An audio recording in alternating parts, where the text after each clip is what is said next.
Good afternoon এইস কিচেনের বন্ধুরা, আজ আমি বানাবো ক্রিপসি স্পাইসি কাবলি চানা। এই ক্রিপসি স্পাইসি কাবলি চানা চায়ের সঙ্গে খেতে কিন্তু খুবই ভালো লাগে। তাহলে চলুন রেসিপিটা দেখে নেওয়া যাক।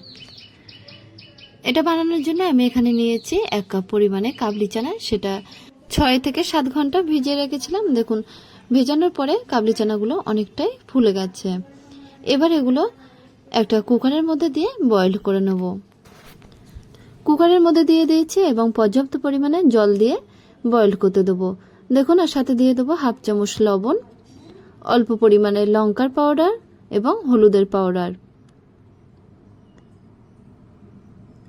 এবার কুকারের ঢাকনাটা লাগিয়ে একটা সিটি হওয়ার আগেই বন্ধ করে দেব। একটা সিটি হওয়ার আগে বন্ধ করে দিয়েছে এবং সিটিটা খুলে দেব। দেখুন তারপরে ঢাকনাটা খুলে নিচ্ছে, নিয়ে কাবলি চানাগুলো জল ঝরিয়ে নেব। একটা কাবলি চানা আমি তুলে দেখিয়ে দিচ্ছি কতটা বয়েলড হয়েছে।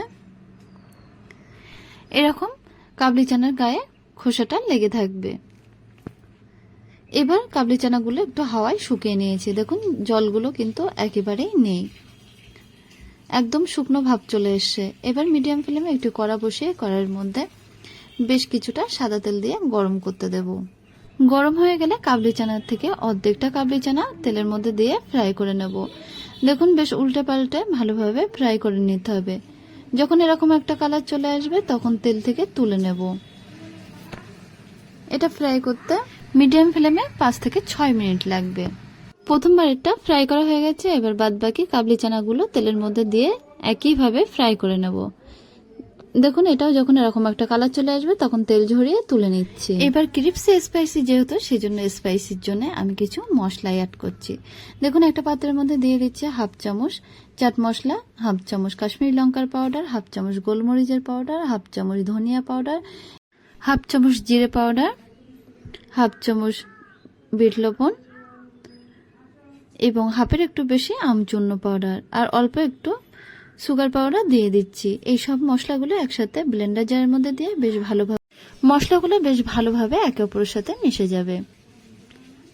এবার দেখুন কাবলি চানাগুলো একটা পাত্রের মধ্যে নিয়েছি আর আমি একটা কাবলি চানা তুলে দেখিয়ে দিচ্ছি কতটা ক্রিপসি হয়েছে। এবার মশলাটা কাবলি চানার মধ্যে দিয়ে বেশ ভালোভাবে কাবলি চানার সাথে মিশিয়ে নেব। মিশিয়ে নিলেই তৈরি হয়ে গেল স্পাইসি ক্রিপসি কাবলি চানা। এই স্পাইসি ক্রিপসি কাবলি চানা এমনিও খাওয়া যায়, আবার চায়ের সঙ্গে খেতে আরো ভালো লাগে।